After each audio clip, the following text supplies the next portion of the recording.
பற்றிய குறிப்புகள் விவரங்கள் எல்லாரும் சொல்லிக் கொள்ளவும், அதே மாதிரி உரைப்புரிவாளர் திருமதி கலையரசி அவர்களும் தன்னை பற்றிய குறிப்புகளை சொல்லிக் கொள்ளுமாறும் வேண்டிக் கொண்டு இன்றைக்கு தொடங்குகிறேன். முதல்ல முற்றோதல் செய்ய வருமாறு, இந்த நெஞ்சொடுக்கலத்தல் அதிகாரத்தை முற்றோதல் செய்ய வருமாறு கர்சினி என்ற மாணவியை அன்போடு அழைக்கிறேன். கர்சினியே வருக, முற்றோதல் தருக. மாலை வணக்கம். என் பெயர் வேகர்ஷினி. நான் ராம்சந்த் சென்னார் பொதுப்பள்ளியில் 1ஆம் வகுப்பு படிக்கிறேன். உலக முற்றோதல் இயக்கத்தில் பயிற்சி பெறுகிறேன். அதிகாரம் 125. நெஞ்சோடு கிளத்தில் நினைத்தொன்று சொல்லாயோ நெஞ்சே, எனைத்தொன்றும் எவ்வ நோய் தீர்க்கும் மருந்து. காதல் அவரிலராக நீ நோவது பேதம் வாடி என் நெஞ்சு.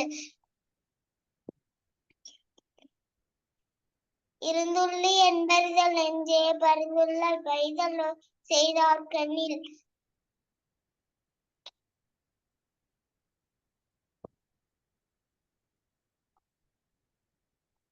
கண்ணும் கொளச்சேரி நெஞ்சே, இவை என்னை தின்னும் அவர் காணல் உற்று.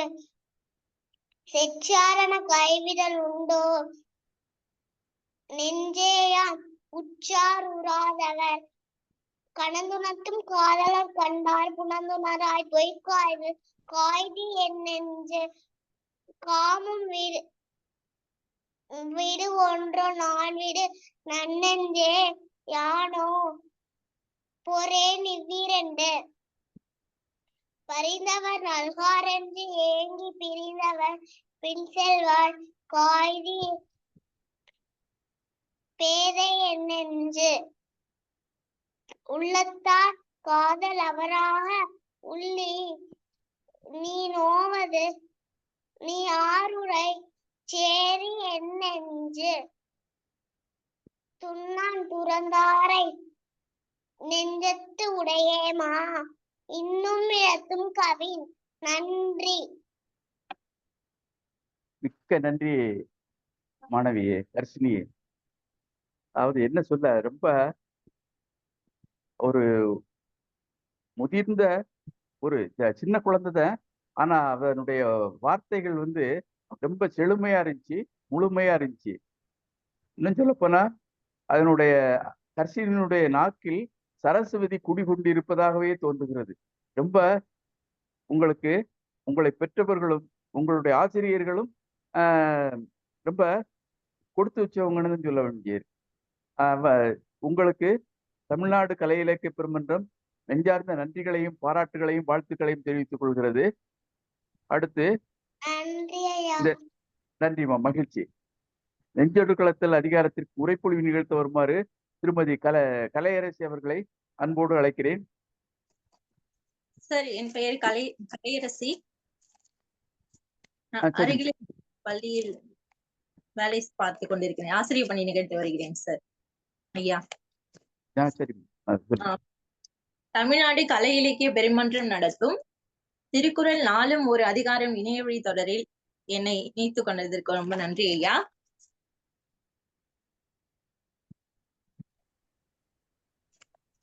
எனக்கு கொடுத்திருக்கும் அதிகாரத்தின் தலைப்பு 125 நெஞ்சொடு கிளத்தல்.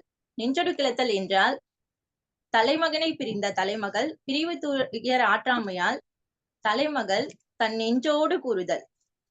தலைவன் பொருளீட்டுவதற்காக தலைவியை பிரிந்து செல்கிறான். அந்த பிரிவை தாங்கிக் கொள்ள முடியாத தலைவி தன் மனதோடு பேசிக் கொள்வதாக இந்த அதிகாரம் அமைந்துள்ளது. சங்க இலக்கியத்திலும் நெஞ்சொடு கிளத்தல் பற்றி நிறைய பல சொல்லியிருக்காங்க.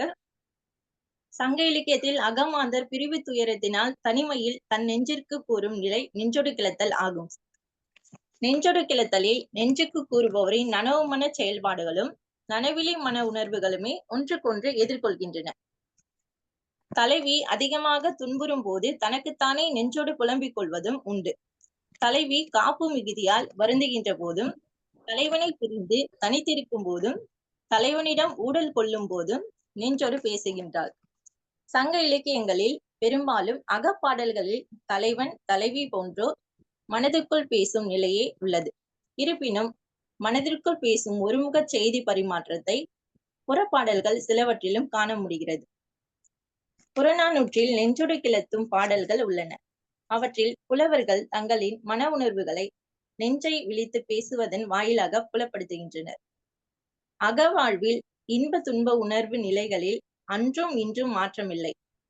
ஆனால் இன்றைய காலகட்டத்தில் இன்பத்தில் நெஞ்சொடு கிளத்தல் பெரும்பாலும் இல்லை எனினும் துன்பத்தில் நெஞ்சொடு கிளத்தல், அதாவது புலம்பல் என்பது மாறாமல் அப்படியே காணப்படுகிறது.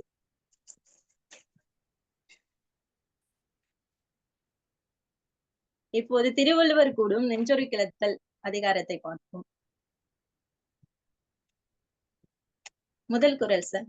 ஐயா, நினைத்தொன்றும் சொல்லாயே நெஞ்சே, எனைத்தொன்றும் எவ்வநோய் தீர்க்கும் மருந்து. நெஞ்சமே, இந்த துன்பம் தரும் நோயினை தீர்க்கும் மருந்து ஏதாயினும் ஒன்றை நினைத்து பார்த்து எனக்கு நீயாயினும் சொல்ல மாட்டாயோ என்று கேட்கிறாள் தலைவி. தன்னோட நெஞ்சிடமே பேசும் முறை இந்த குறள் இந்த 10 குறளுமே தலைவி தன்னோட நெஞ்சோடு பேசுற மாதிரி இருக்கு. இரண்டாவது குறள். காதல் அவரிலராக நீ நோவது பேதமை வாழி என் நெஞ்சு. காதல் அவரிலராக நீ நோவது பேதமை வாழி என் நெஞ்சு.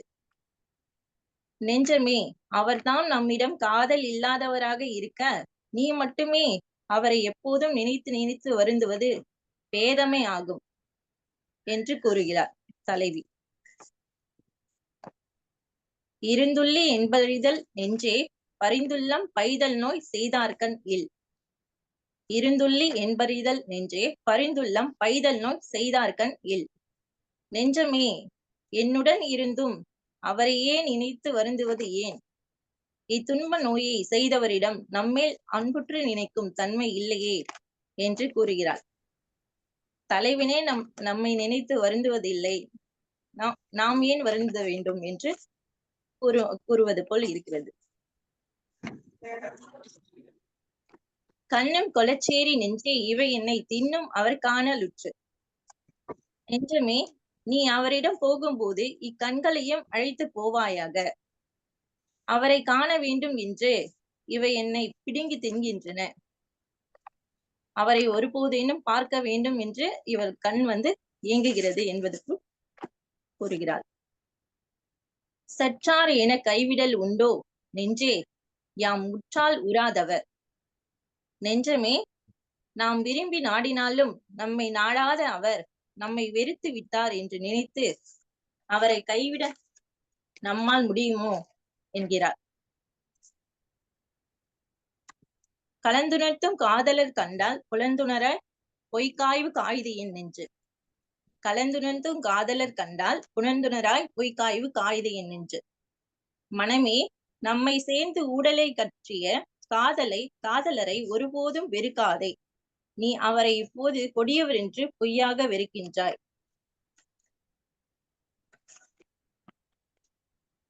காமம் விடுவன்றோ நான் விடு நன்னெஞ்சே, யானோ பொறேன் இவ்விரண்டு. காமம் விடுவன்றோ நான் விடு நன்னெஞ்சே, யானோ பொறேன் இவ்விரண்டு. நல்ல நெஞ்சமே, ஒன்று காமத்தை விட்டுவிடு அல்லது நாணத்தை விட்டுவிடு. இந்த இரண்டையும் பொறுத்து கொண்டிருக்க என்னால் முடியாது என்று தலைவி தன் மனதுடன் கூறுகிறார். பரிந்தவர் நல்கார் என்று ஏங்கி பிரிந்தவர் பின் செல்வாய் பேசி என் நெஞ்சு. பரிந்தவர் நல்கார் என்று ஏங்கி பிரிந்தவர் பின் செல்வார் பேத என் நெஞ்சு. என் நெஞ்சமே, நம் துன்பத்தை நினைத்து இறங்கி வந்து அவர் அன்பு செய்யவில்லை என்று ஏங்கி பிரிந்த காதலரின் பின்னாக செல்கின்றாயே, நீ பேதமை உடையே என்கிறாள் தலைவி. உள்ளத்தார் காதலராக உள்ளி நீ யாருழை சேரியன் நெஞ்சு. உள்ளத்தார் காதலராக உள்ளி நீ யாருழை சேரியன் நெஞ்சு. என் நெஞ்சமே, காதலர் நம் உள்ளத்திலேயே இருக்கும் போது நீ அவரை நினைத்து யாரிடத்திலே போய் தேடி செல்கின்றாயோ என்கிறாள் தலைவி. காதலர் நம் உள்ளத்திலே இருக்கிறாள், அவரை ஏன் தேடி செல்கிறாய் என்று கூறுகிறாள் தலைவி. துறந்தாரை நெஞ்சத்து உடையேமா இன்னும் இழக்கும் கவின். துன்னா துறந்தாரை நெஞ்சத்து உடையேமா இன்னும் இழத்தும் கவின். நம்மோடு சேர்ந்திருக்காமல் நம்மை பிரிந்து சென்றவரை நம் நெஞ்சத்திலேயே உடையவராய் நாம் இருக்கும் போதும் இன்னும் நாம் அழகிழந்து வருகின்றோமோ என்கிறாள் தலைவி. அவரை நினைத்து நாம் வருந்தி நம் அழகை இழக்கிறோமோ என்று தலைவி நினைத்து கூறுகிறாள்.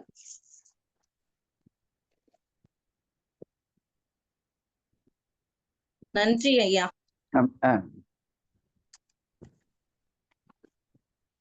நல்லதொரு உரைப்பொழிவு. ஆற்றலுக்காக இருந்தது, மிகவும் அருமையாகவும் இருந்தது. எல்லாம் அந்த சிறுவர்களுக்கு நல்ல விளங்கும்படியாக எடுத்துரைத்தீர்கள். உங்களுக்கு தமிழ்நாடு கலை இலக்கிய பெருமன்றம் நெஞ்சார்ந்த நன்றிகளையும் பாராட்டுகளையும் வாழ்த்துக்களையும் தெரிவித்துக் கொள்கிறது. இந்த உரைப்பொழிவுக்கு நன்றி, மகிழ்ச்சி.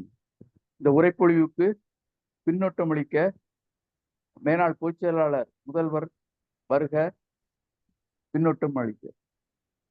ஐயா வாங்க. கேக்குதா? பேசுறது கேக்குதா? கேக்குது, அருமையா கேக்குது. அன்புள்ள தோழமையின் நெஞ்சங்களே, உங்கள் அனைவருக்கும் என்னுடைய அன்பு வணக்கம். முற்றோதல் செய்த அர்ஷினி மிகச்சிறிய குழந்தையாக இருந்தாலும் தெளிவான உச்சரிப்போடு படபடவென்று சொல்லி முடித்திருக்கிறார்கள். அவர்களுக்கு என்னுடைய நெஞ்சார்ந்த வாழ்த்துக்கள். அதே போல நம்முடைய கலையரசி அவர்கள் மிக சுருக்கமாக ஆனால் அழகாக நறுக்கு திரித்தார் போல மிக அருமையாக நெஞ்சொடு கிளத்தல் என்ற இந்த அதிகாரத்தை மிக அருமையாக சொல்லி முடித்திருக்கிறார்கள். அதற்கு சங்க இலக்கியங்களில் இப்படியெல்லாம் இருக்கிறது. வள்ளுவரும் இதை பற்றி மிக அழகாக சொல்லியிருக்கிறார் என்று முத்தாய்ப்பாக சொல்லி முடித்திருக்கிறார்கள். சகோதரிக்கு என்னுடைய அன்பு நிறைந்த வாழ்த்துக்கள். நண்பர்களே, இந்த அதிகாரமும் சொல்லுங்க என்னமா நன்றி சொன்னீங்களா? வாழ்த்துக்கள் வாழ்த்துக்கள் வாழ்த்துக்கள். இந்த அதிகாரமும் ஒரு சிறந்த நாடக பாங்கோடு திகழ்கிறது. எங்க ஊர்ல ஒருத்தர் இருப்பார், அவர் பேரு முத்துசாமி. அவரு நான் சின்ன பையனா இருக்கும்போது மாடு எல்லாம் மேய்க்க போவேன். நாங்க சின்ன பசங்க எல்லாம் சேர்ந்து மாடு மேய்க்க போவோம். அவர் பெரிய ஆளு, அப்பவே அவருக்கு 30-35 வயசு இருக்கும். அவர் வீட்டுல இருக்கிற பிரச்சனைகள்லாம் நினைச்சு அவர் பாட்டுல தனக்குத்தானே பேசிக்கொள்வார். முத்துசாமி, உனக்கு கொஞ்சம் கூட புத்தியே இல்லப்பா, எத்தனை தடவை சொன்னாலும் நீ கேட்க மாட்டேன்ற. பாக்குறவன் நினைப்பான், யாரோ முத்துசாமியோடு இவர் பேசிக் கொண்டிருக்கிறார். இந்த முத்துசாமியோடே பேசிக் கொண்டிருக்கிறார். அது பல பேர் அந்த மாதிரி பேசுறாங்க. தனக்குத்தானே உரையாடல் செய்து கொண்டு தங்களுடைய கவலைகளை மறப்பதற்கு அது ஒரு வடிகாலாக பயன்படுத்துகிறார்கள். இதையெல்லாம் வள்ளுவர் பார்த்திருக்கார். 2000 வருஷத்துக்கு முன்னே இந்த மக்கள் தங்கள் மனதோடு உரையாடி கொள்வதை, பேசிக் கொள்வதை பார்த்து கொண்டிருக்கிறார். அதுதான் ரொம்ப அழகா. அதுவும் காதலர்கள் பிரிந்திருந்தால் மிகவும் வருத்தப்படுவார்கள். அதிலேயும் பெண்கள், அவர்கள் மென்மையான உள்ளம் படைத்தவர்கள், அவர்களால் பிரிவு துயரை தாங்க முடியாது. ஏனென்றால் அவர்கள் வெள்ளை மனம் படைத்தவர்கள், நம்பி ஏமாந்து போகக்கூடியவர்கள். இந்த ஆண்கள் பல இடத்துல போறதுனாலையும் வெளியில போறதுனாலையும் கவலை எல்லாம் கூட இருக்கலாம். ஆனா பெண்கள் அப்படி இல்லை. சதா தன்னுடைய காதலனை நினைத்து நினைத்து நினைத்து தன் மனதோடு உரையாடி கொண்டே இருப்பார்கள், பேசிக்கொண்டே இருப்பார்கள். நெஞ்சொடு கிளத்தல், தன் மனதோடு தானே பேசுவது, அது இயல்பு, மனிதர்களுடைய இயல்பு. அது இந்த இயல்பை மிக அருமையான ஒரு காதல் சித்திரமாக வள்ளுவர், சித்திரம் என்பது கூட இல்லை, இது ஒரு இயங்கக்கூடிய ஒரு நாடக வடிவமாக அமைத்திருக்கிறார். பாருங்க, ஏன் நெஞ்சே எனக்கு ஒண்ணு சொல்ல, இந்த காதல் நோயிலிருந்து நான் எப்படி விடுபடுவது என்றது ஒரு யோசனை சொல்ல. ஒரு மருந்து இருந்தா கண்டுபிடிச்சு சொல்ல. மருந்து கொடு, நான் காதல் நோயால் வாடுகிறேன், பிரிவு துயரால் வாடுகிறேன், எனக்கு ஒரு மருந்து கண்டுபிடிச்சு சொல்ல முடியா? நீதான் சிந்திக்கக்கூடிய ஆற்றல் பொருந்தியவராச்சே. மனமே, நீ சிந்திக்கும் ஆற்றல் பெற்றவர். உனக்குத்தான் நன்றாக எண்ணி பார்த்து ஏதேனும் ஒரு வகையில் என் காதல் துன்பத்தை தீர்க்க ஒரு மருந்து சொல்லேன் என்று சொல்ல மாட்டாயா என்று கேட்கிறார். பாருங்க, தொடக்கமே ஒரு அருமையான நாடக காட்சி மாதிரி தொடங்குகிறது. அவருக்குதான் நம்ம மேல காதல் இல்லையே. மனமே, உனக்கு என்ன அறிவில்ல? நீ ஏன் அவன் பின்னாடி சுத்தின்னு திரியிற? அவன் தான் நம்ம மேல காதலே கிடையாது. காதல் அவரிலர் ஆகி அவருக்கு நம் மீது காதல் கிடையாது. அப்படி இருக்கும்போது அறிவு கட்டத்தனமா அவன் பின்னால சுத்தின்னு திரியிற என்று தன் நெஞ்சை தானே கடிந்து கொள்கிறாள். காதலர் அவராகி நீ நோவது எதுக்கு வருத்தப்படுற? நீ ரொம்ப மோசமான ஆள். நீ அவன் தான் நம்மள காதலிக்கலையே, நீ எதுக்கு வருத்தப்படுற? இருந்துள்ளி என் பரிதல் நெஞ்சே பரிந்துள்ளல் பைதல் நோய் செய்தார் கண்ணில். இது ஒரு அருமையான குரல். அதாவது, நினைத்து நினைத்து நீ ஏன் நொந்து போகிறாய்? இந்த பிரிவு துன்பம் தந்தவரிடம்தான் பரிவும் நினைவும் இல்லையே. பிரிவு துன்பத்தை தந்தார் இந்த படுபாவி. நம் மீது பரிவும் கிடையாது, நம்ம மேல நினைப்பும் கிடையாது. நீ எதுக்கு நினைச்சே வருந்துற மனமே என்று தன் மனத்தை அவள் வைகிறாள். ஒண்ணு செய்யறியா? நீ அவனை தேடி போனேன்னா இந்த கண்ணை கொஞ்சம் கூட்டிட்டு போயிடு, இந்த கண்களை கொஞ்சம் கூட்டிட்டு போயிடு. இத தொல்லை என்னால தாங்க முடியல. என்ன கொத்தி கொத்தி தின்று கொண்டே இருக்கின்றன. அவரை பார்க்கணும் பார்க்கணும் பார்க்கணும்னு சொல்லி என்னை கொத்தி கொத்தி தின்னுகின்றன. என்னால தாங்க முடியல சாமி. நெஞ்சே, நீ அவரை தேடி போனா தயவு செஞ்சு இந்த கண்களையும் கூட்டிட்டு போயிடு. எப்படி? கண்ணும் குளச்சேரி நெஞ்சே இவை என்னை தின்னும் அவர் காணலுற்று. அவன் தயவு செஞ்சு இந்த கண்ணை அவங்கிட்ட கூட்டிட்டு போயிடு சாமி அப்படின்னு கேட்கிறா. சரி, அப்புறம் ஒரு சமநிலைக்கு வருகிறாள். எப்படி சமநிலைக்கு வருகிறான்னா, முதல்ல ஆக்ரோஷமா பேசுவாங்க, திட்டுவாங்க, என்ன பண்ணுவாங்க. சரி, பாவம் அவர் மட்டும் என்ன பண்ணுவாரு அப்படின்ற மாதிரி ஒரு சமநிலைக்கு வந்து இப்ப என்ன சொல்றா, அவர்தான் நம்ம கை விட்டுட்டாலும், நம்மை தள்ளி வைத்து விட்டாலும், தள்ளி விட்டாலும், அன்பில்லாமல் நம்மை தள்ளி விட்டு பிரிந்து சென்று விட்டாலும் நாம விட்டுட முடியுமா? நாம கைவிடலாமா? என்ன என்ன பேதை நெஞ்ச இது. இந்த காதல் உலகத்தை எப்படி கொண்டாடுவது? எப்படி சொல்றா பாருங்க. நெஞ்சமே, நாம் அன்பு பாராட்டினாலும் அவர் நம்மீது அன்பு கொள்ளவில்லை. அதுக்காக நாம் அவரை கைவிட்டுட முடியுமா? என்னையா தர்க்க இது, என்ன தர்க்க இது பாத்துக்குங்க. இவங்களெல்லாம் நம்பவே முடியாது. எப்படி எப்படி எல்லாம் பேசுறாங்க பாருங்க. மனமே, கூடி கலந்து இன்பம் தருகின்ற போது நீ ஊழல் கொள்ள மாட்டாய். அப்போ ஊழல் கொள்ளலாமா இல்லையா? ஊழல் கொள்ளக்கூடிய வாய்ப்பு இருந்தோம், நீ கொள்ள மாட்டேன்ற. இப்ப அவரு நம்ம கிட்ட இல்லாத போது நீ பொய் கோபம் காட்டி என்ன பயன்? பாசாங்கு செய்றியா நீ? பொய்யா கோபம் காட்டுறியா? எப்படி தன் நெஞ்சை ஒரு ஆள் மாதிரி நினைச்சு அந்த ஆடுகிட்ட எவ்வளவு ஒரு உணர்ச்சியோட பேசுறா பாருங்க. கேள்வி சட்டையை பிடிச்சி நிறுத்தி கேட்கிற மாதிரி கேட்கிறா. அவன் தான் நம்மளை கூடி கலந்து இன்பம் தருகிற போது நீ ஊழல் கொள்ளிருக்கலாம். அப்போ ஊழல் கொள்ளாம பிரிஞ்சு போயிட்டாரு அவரு. இப்ப நீ பொய் கோபம் காட்டி பாசாங்க பண்றிய, நடிக்கிறியே, எதுக்கு இது? இந்த வேலை வச்சுக்காத அப்படின்றா. ஒண்ணு காமத்தை விட்டுடு, இல்ல நாணத்தை விட்டுடு. இத ரெண்டும் என்ன போட்டு வதை பண்ணா நம்ம தன்னால தாங்க முடியுமா? குறுந்தொகையில ஒரு காட்சி வருதுங்க. ஒரு பலாப்பழம், அது பெரிய பழம், ஒரு சிறு காம்புல அது ஒட்டிக்கிட்டு இருக்குது. கொஞ்சம் காத்தடிச்சாலும் சரி, அல்லது மரம் கொஞ்சம் அசைஞ்சாலும் சரி, அந்த பழம் விழுந்து விடும். அது போல கேக்குதுங்களா? பேசுறது கேக்குதா? கேக்குதியா? நல்லா கேக்குது, பேசுங்க. இவனுடைய காமமோ பெரிது, இவனுடைய உயிரோ மிகவும் சிறிது. காமம் பெரிது, உயிர் தவ நனி சிறிது, மிக மிக சிறியது. எப்படி பலாப்பழத்தினுடைய காம்பு சிறியதாக இருக்கிறது, அதன் கனம் தாங்காமல் எப்பொழுதாவது இற்று விழுந்து விடும். அதுபோல இவனுடைய உயிரும் போய்விடும். இவனுடைய காமத்தினுடைய துன்பத்தை தாங்க முடியாமல் இவள் உயிர் விட்டுடுவாள். அந்த மாதிரி ஒரு காமத்துக்கே அவளை தாங்க முடியலன்னா ஒரு நாணம் வேற இருக்குது. ஒரு பக்கம் காமம், இன்னொரு பக்கம் நாணம். இந்த ரெண்டுல ஒண்ணு காமத்தை விட்டுடு, இல்ல நாணத்தை விடு. என் அருமையான நல்ல நெஞ்சமே, யானோ பொறேன் இவ்விரண்டும். இது ரெண்டையும் நான் எப்படி தாங்க முடியும்? நானே ரொம்ப மென்மையானவள். இந்த 2 பாரத்தை என்னால தாங்க முடியாது சாமி அப்படின்றா. ஏன் அறிவு கெட்ட மனமே, உனக்கு கொஞ்சம் கூட அறிவில்லை. உன்னை என்னன்னு சொல்றது?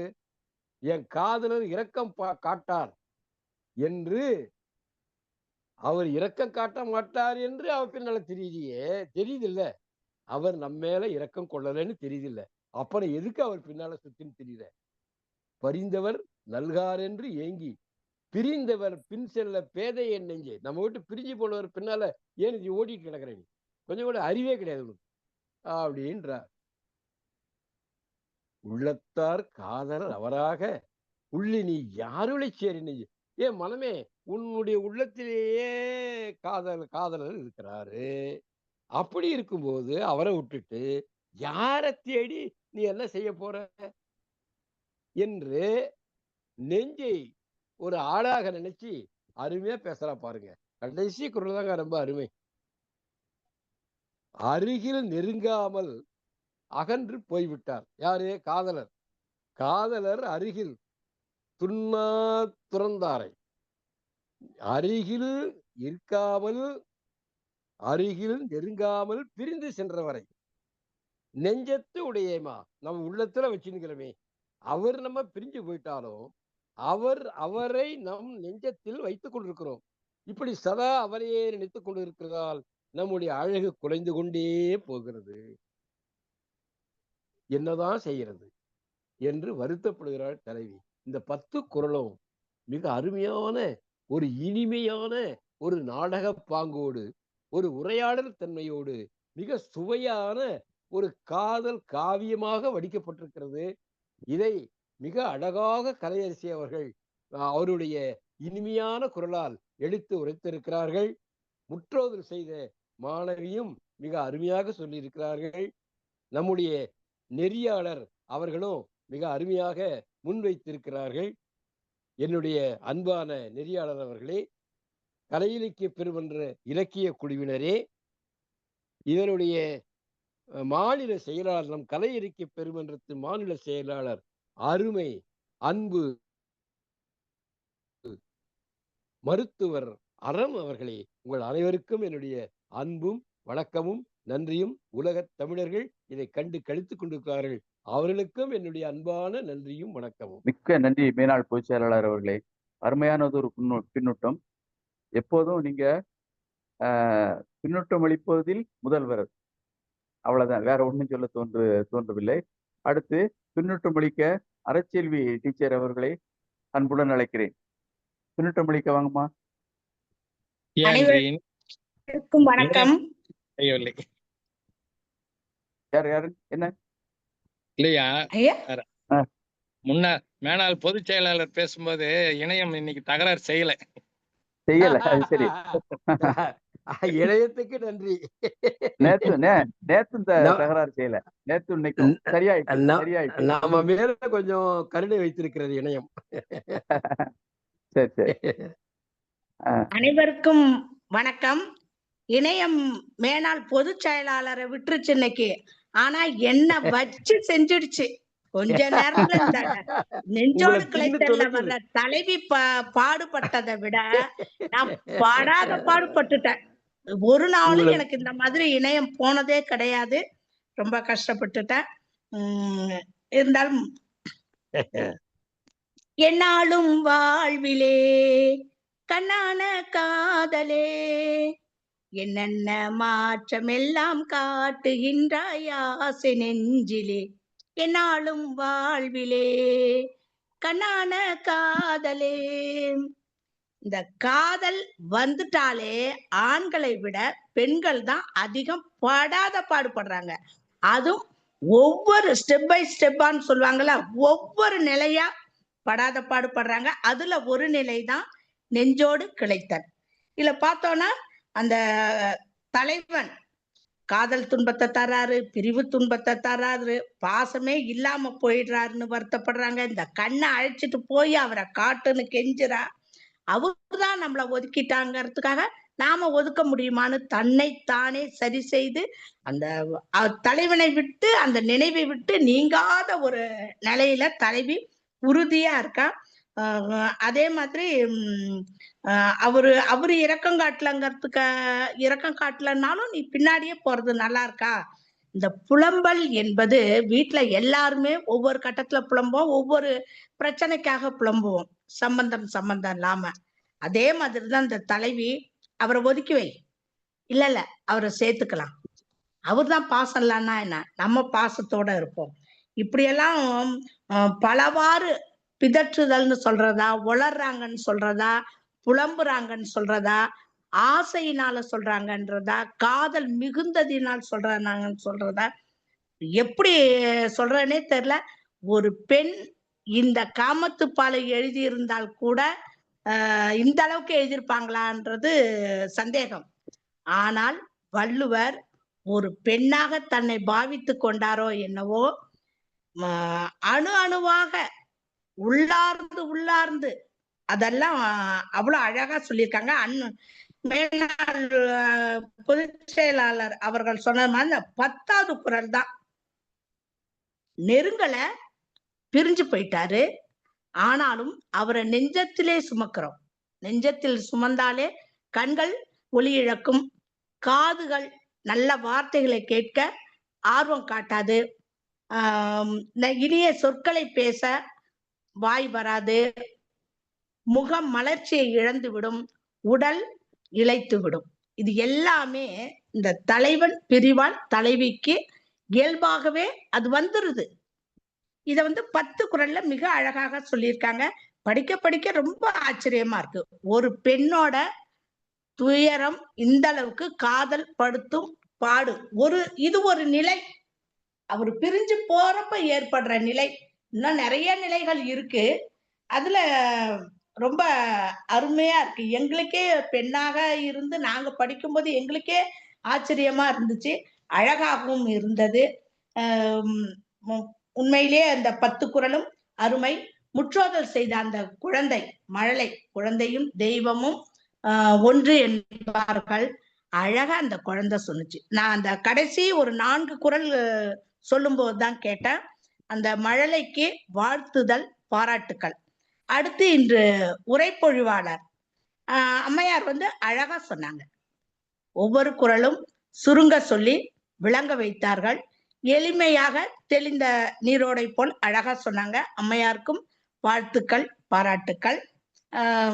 கடைசியா, மாறியது நெஞ்சம் மாற்றியது யாரோ, காரிகையின் உள்ளம் காண வருவாரோ, மாறியது நெஞ்சம் மாற்றியது யாரோ.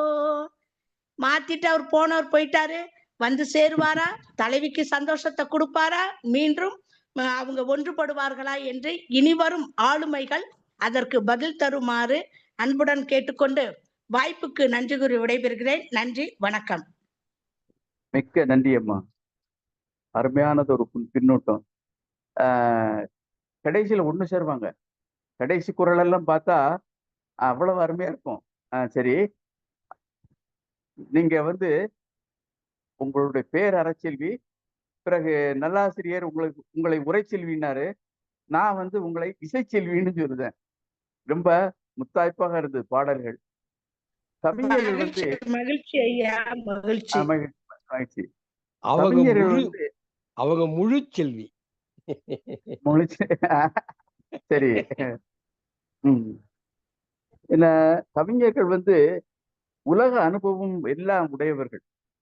பொதுவா இவர் திருவள்ளுவர் பெண்ணாகவும் மாறுவார், மற்றபடி தெய்வம் இந்த குழந்தையாகவும் கூட மாறுவார், எல்லாம் தெரியும். கவிஞர்கள் உலக அனுபவம், எல்லாருடைய அனுபவம், எல்லாருடைய உள்ளங்களையும் நன்கு படித்தவர் தான் கவிஞர், புலவர் என்று சொல்லிக் கொள்ளுகிறேன். அடுத்து பின்னோட்டம் அளிக்க சாத்தூர் கணேசன் வரீங்களா? ஐயா வாழ்க வளமுடன்யா, வணக்கம். கேக்குதுங்களா? வணக்கம். கேக்குது, அருமையா கேக்குது. சொல்லுங்க. நல்லது நல்லது. ஏன்னா நேத்து வந்து எனக்கு இணையம் வந்து பயங்கரமான சதி.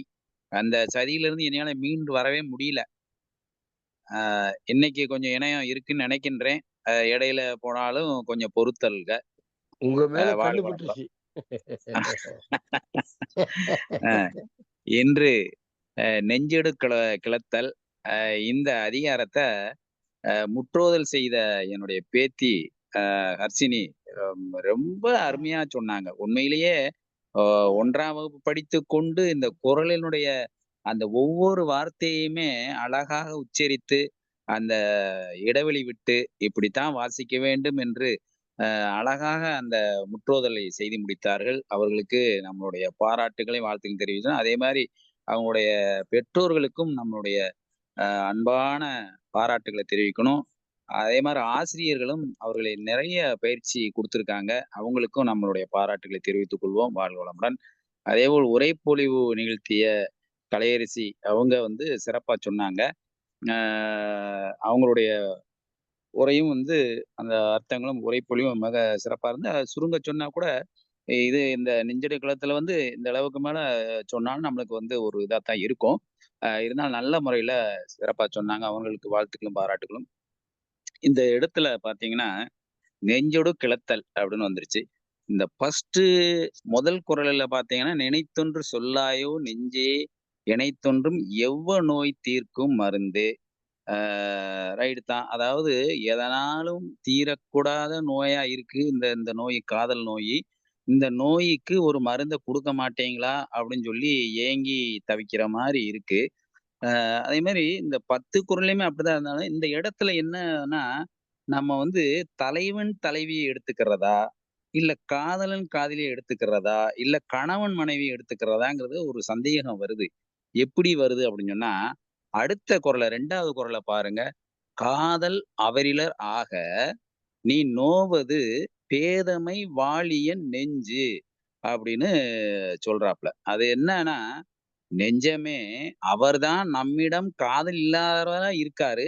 அவர போய் நீ நெனச்சுக்கிட்டே இருக்கியே! அப்படின்னு இந்த இடத்துல வருது. அப்ப காதல் அப்ப இருந்துச்சா? இல்லையா? இல்ல அவர் தலைவன் தலைவிக்காக சொல்றதுக்காக சொல்றதா? இல்ல கணவன் மனைவிக்காக சொல்றதா? அப்படிங்க. அப்ப காதலே இல்லன்னு ஆயிப்போச்சு. அப்ப ஒருதலை காதலா? இல்ல இவ மட்டும் தான் புலம்பிக்கிட்டு இருக்காளா? அப்படிங்கிறது வந்து இந்த 2வது குறள் வந்து கொஞ்சம் முரண்பாடான குறளாக இருக்கின்றது. இந்த வகையில் பார்க்கும்போது, அத வந்து இன்னொன்னு வந்து பார்த்தீங்கன்னா, அ "இருந்துள்ளி என்பரிதல் நெஞ்சே பரிந்துள்ளல் பைதல் நோய் செய்தார்கண் இல்." அ நெஞ்சே என்னுடன் இருந்து இந்த இடத்துல இருந்து அவரை நினைந்து வருந்துவது ஏன்? இந்த துன்ப நோயை உண்டாக்கியவரிடம் இவ்வாறு அன்பு கொண்டு நிலைக்கும் தன்மை இல்லையே. அந்த 2வது குறளுக்கும் 3வது குறளுக்கும் பார்த்தீங்கன்னா, அப்போ 2வது குறள்ல அவர் இல்ல, காதலே இல்ல, போயிட்டாரு. அப்போ வந்து உரை பொழிவு நிகழ்த்தியவர் சொன்னாங்க, என்ன சொன்னாங்க அப்படின்னு சொன்னா, அவர் வந்து பொருள் ஈட்டுவதற்காக போனாருன்னு சொன்னாங்க. அப்போ பொருள் ஈட்டுவதற்காக போயிருக்காருன்னு சொன்னோம்னா, அப்ப அவர் வந்து கணவன் மனைவியாக இருக்கலாம். அப்படின்னு சொல்லலாம். அப்ப அந்த 2வது குறள்ல இருக்கக்கூடிய தன்மைன்னு பார்க்கும்போது, இதுல எதுலயுமே வரமாட்டேங்குது. அந்த 3வது குறள்ல அவர் தான் இல்லையே நீ நெனச்சுக்கிட்டே இருக்கே அப்படின்னு சொல்ற மாரி இருக்குது. ஒண்ணொண்ணுக்கு அதே மாரி கண்ண பத்தி சொல்லும்போது, "நீ கண்ணு அவர போய் பார்க்கறதுக்கு நீ போகணும். நெஞ்சமே நீ அவரிடம் போகும்போது என் கண்களையும் அழைத்து போவாயாக, அவரை காண வேண்டும்" என்று. இது பொழப்பம் தான். புலம்பிக்கிட்டு தான் இருக்காங்க. அ அதே மாரி "செற்றார் எனக்கை விடலுண்டோ நெஞ்சேயாம் உற்றால் உறாதவர். யாம் விரும்பி நாடுனாலும் எம்மை நாடாத அவர் நம்மை வெறுத்து விட்டார்." அப்ப இதுலயுமே பாருங்களேன், எம்மை நாடாத அப்படின்னு சொல்றோமோ அவருக்கு எதுவுமே விருப்பமே இல்லன்னு அர்த்தம். அப்ப விருப்பமே இல்லாதத வந்து எப்படி இவங்க காதல்ன்னு சொல்லலாம்? இல்ல எப்படி தலைவன் தலைவன் சொல்லலாம்? இல்ல கணவன் மனைவின்னு சொல்லலாம். எண்ணமே இல்லாத நாடுறதுக்கே எண்ணம் இல்லாம இருக்கக்கூடியவன வந்து, நம்ம எப்படி எந்த இடத்துல இத சேர்த்துக்கிறது? அப்ப இந்த குழப்பம் எதுக்கு? அப்படின்னு நம்ம பார்க்க வேண்டியிருக்கு. அடுத்தது பார்த்தீங்கன்னா, "கலந்துணர்த்தும் காதலர் கண்டார் புலந்துணராய் பொய்க்காவு காய்தி என் நெஞ்சு, என் நெஞ்சு" அப்படிங்கிறாரு. "ஊடியபோது" இந்த இடத்துல வந்து அவர் ஊடியிருந்தார், ஊடல் கொண்டார் அப்படின்னு சொல்ற மாரி, "ஊடியபோது கூடி ஊடல் உணர்த்த வல்ல காதலரை கண்டபோது, நீ பிணங்கி உணர மாட்ட." அப்போ அவர் வந்து ஊடி இருந்தாரு அப்படின்னு சொல்லும்போது, இது இந்த இடத்துல பார்க்கும்போது அவர் காதல் கொண்டிருந்தார் அப்படின்னு சொல்ற மாதிரி வருது. மொத்தத்துல வந்து இவங்களுக்கு வந்து காதல் இருந்துச்சா? இல்லையா? இல்ல ஒருதலை காதலா? இப்ப இவங்கள வந்து எந்த பிரிவுல சேர்த்துக்கிறது? அப்படின்னு இல்லாத ஒரு குறளாக அமைந்திருக்கின்றது. கடைசி குறள பார்த்தீங்கன்னா, "துன்னா துன்னாத் துறந்தாரை நெஞ்சத்து உடையமா இன்னும் இழத்தும் கவின்." இது வந்து நம்மோடு சேர்ந்திருக்காம இதையும் கிளீனா சொல்லிட்டான். நம்மோடு சேர்ந்திருக்காமல் நம்மை பிரிந்து சென்றவர போட்டு நெனச்சுக்கிட்டே இருந்து என்ன செய்ய? அப்படின்னு சொல்றம்போது, அப்ப எப்படி போனாரு? இவர் இருந்து ஏற்கப்பட்ட பழக்கத்துல இருந்து போயிட்டாரா? இல்ல பழகாம போயிட்டாரா? இல்ல இருந்தாரா? அப்படின்னு சொல்ல இந்த 10 குறள்ல வரம்போது இருந்திருக்கும் அப்படின்னு சொல்லி நம்ம ஒரு அ இதாத்தான் நெனச்சுக்கிட வேண்டியது இருக்கு. அப்படி இருக்கும்போது, நம்ம மட்டும் ஏன் நெனச்சுக்கிட்டே இருக்கணும்? அப்படி நெனைக்க நெனைக்க நம்ம வந்து நம்மளோட அழகு வந்து இழந்து தான் போயிரும்.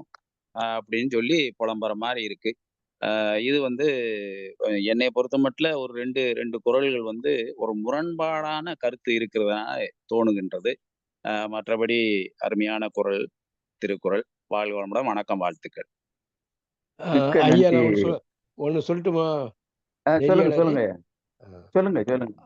அன்பு சாத்தூரார் அவர்களுக்கு வாழ்த்துக்கள். அவர் இல்லைன்னா நம்ம இலக்கியமே சுவைக்காது. அருமை, அருமை.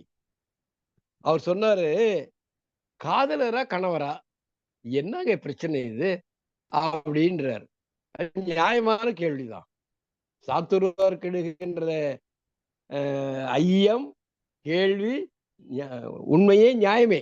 ஆனா இந்த அதிகார அமைப்பு பார்த்தீங்கன்னா, இந்த இயல் அமைப்பு பார்த்தீங்கன்னா, முதல்ல களவியல், அப்புறம் கற்பியல்.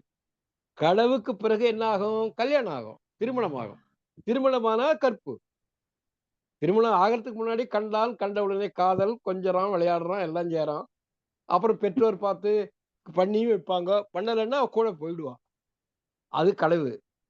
கற்பியல் வந்த பிறகு அவன் காதலனே கணவன், கணவனே காதலன் ஐயா. நீங்க ஒண்ணு புரிஞ்சுக்குங்க.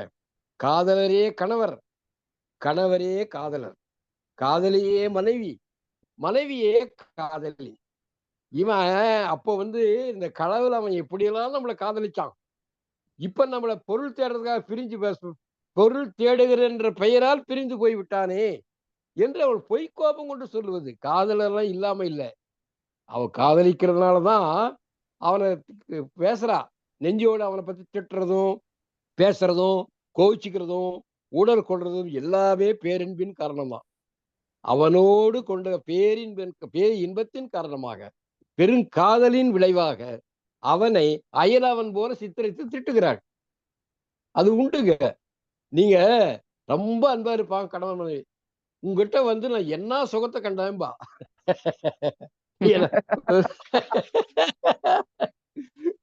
நான் என்ன சுகத்தை கண்டேன். உங்களுக்கு ஆக்கி போட்டு நான் கிளவியா போனதை தவிர என்ன சுகத்தை கண்டேன் அப்படி சொல்லுவாங்க இல்லையா? ஆனா எல்லா சுகத்தையும் கண்டவங்க அவங்க. அப்படி சொல்றாங்கன்னா நம்ம மேல வெறுப்பு அல்ல, ஒரு சலிப்பினால சொல்றாங்க. ஆனா அவங்க தான் நமக்கு பிரச்சனைன்னு வரும் பொழுது முதல் துணையாக மந்திரியாக இருந்து நமக்கு யோசனை சொல்றவங்க. அதனால காதலியே மனைவி, மனைவியே காதலி, காதலனே கணவன், கணவனே காதலன். ஆக இது ஒரு காதல் நாடகம். கணவன் மனைவிக்கு இடையே நடக்கின்ற பிரிவினால் ஏற்படுகின்ற நாடகம். இதெல்லாம் பொய்க்கோபம். அவ கொள்ளுகிறதெல்லாம் பொய்க்கோபம். அந்த கூடலின் விளைவுக்காகத்தான் அவள் தன் மனதோடு உரையாடி கொண்டிருக்கிறாள். மகிழ்ச்சி. நன்றி. ஐயா, மிக்க மிகவும் நன்றி மேனாள். மிகவும் அருமை மிக்க ஐயா. நன்றி ஐயா. அதாவது எல்லாரும் அனுபவப்பட்டவங்க தான். ஆனா அந்த அனுபவத்தை வெளிப்படையா சொல்றவரு நம்ம மேனாள் பொதுச் செயலாளர் தான். வேற யாரும் இந்த அளவுக்கு வெளிப்படையா பேச மாட்டாங்க. நல்லா வெளிப்படையாக சொல்லி விளங்க வைத்தார். பொதுவா புலம்பல்னா கொஞ்சம் மாறுபாடோடு தான் இருக்கும். பிரிவுனால புலம்புறா மாறுபாடுகளோடு தான் இருக்கும். இப்ப முதல் குறள்ல நெஞ்சம்தான் கணவரை நினைத்து நினைத்து வருந்தும், நோய் கொண்டதே அதுதான், நெஞ்சம்தான், அதனிடமே மருந்து கேட்கிறான். மாறுபாடு தெரியுதா? இதுதான் புலம்பல். மிக்க நன்றி. அடுத்து செங்கை ஆக்கி வாங்க, பின்னூட்டம் அளிக்க வாங்க.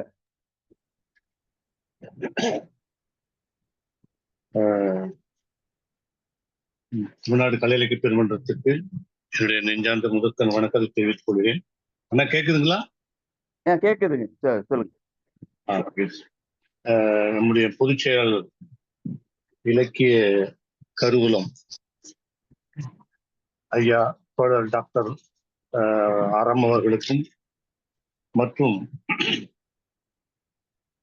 இந்த நிகழ்வை சிறப்பாக துவக்கி வைத்த 1ஆம் வகுப்பு மாணவி என்று சொல்வது நமக்கு கொஞ்சம் கூச்சமாகத்தான் இருக்கிறது.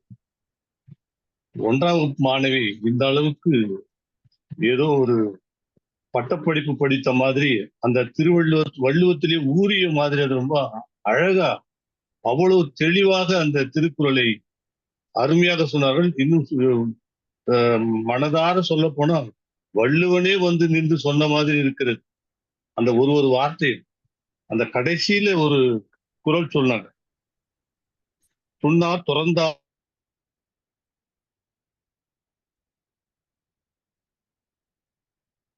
நெஞ்சத்து உடையமா நன்றாக விளங்கியது. அப்படி 10 குறளையும் 10ஆக நமக்கு சொன்ன முத்தாக சொன்ன அந்த குழந்தைக்கு நம்முடைய அத்தனை பேருடைய வாழ்த்துக்களையும் சொல்லி பொழிப்புரை வழங்கிய, அதாவது விரிவுரை வழங்கிய தோழர் கலையரசி அவர்கள் மிக சிறப்பாக சங்க இலக்கியத்தில் ஆரம்பித்து ஒவ்வொன்றும் தெளிவாக ரொம்ப அழகாக உச்சரித்து குறளையும் பொருளையும் இணையாக பின்னி நம்முடைய செவிகளுக்கு விருந்து வைத்தார்கள். மிக சிறப்பு. இன்றைய நெறியாளர் அண்ணன் சிவசுப்பிரமணியம் அவர்கள் சொல்வது போல இந்த அதிகாரத்தை திருப்தி, அதாவது சிறப்பாக உரிமையோடு சுதந்திரமா சொல்வதற்கு ஒரு மட்டும் சொல்லுது, அவர் தான் ரவீந்திர பாரதி அண்ணா. அவர் அருமையாக எல்லா விதத்திலும் அழகாக சொன்னார்கள். அப்படி ஒரு அனுபவங்களை எல்லாம் ஒரு என்ன சொல்றது விரித்து சொல்வதற்கான ஒரு அனுபவம் அண்ணன் அவர்கள் சொல்லும்போது நமக்கு மிக சிறப்பா இருக்குது. வள்ளுவன் இப்படியெல்லாம் நினைந்திருக்கிறார் என்பதை இப்போதுதான் நினைக்க தோன்றுகிறது. அப்படிப்பட்ட சிறப்பான உரையை வழங்கிய நம்முடைய மேனாள் பொதுச் செயலாளர் கவிஞர் ரவீந்திர பாரதி அண்ணன் அவர்களுக்கும், கேள்வி நாயகன் ஐயா சாத்துரையா அவர்களுக்கும் மிக சிறப்பான கேள்வியெல்லாம் கேட்டாங்க. அதே மாதிரி இசைச்செல்வி, அறச்செல்வி, முழுச்செல்வி அவங்களுக்கு என்னுடைய மனதார பாராட்டி கொண்டு, இந்த திருக்குறள் தோதலில் நெஞ்சொடு கிளத்தல் என்பது ஒரு தலைவியினுடைய ஆற்றாமையை சொல்லிக் கொள்வது. இங்க இன்னும் சுகமா இன்னும் நம்ம உள்ளி உணர்கின்ற பொழுது அந்த இடத்தில் நெஞ்சம் வேறு அல்ல, தலைவன் வேறு அல்ல. தலைவனுடைய மறு உருவம் அவன்தான் நெஞ்சாக நினைத்துக் கொண்டிருக்கிறாள்.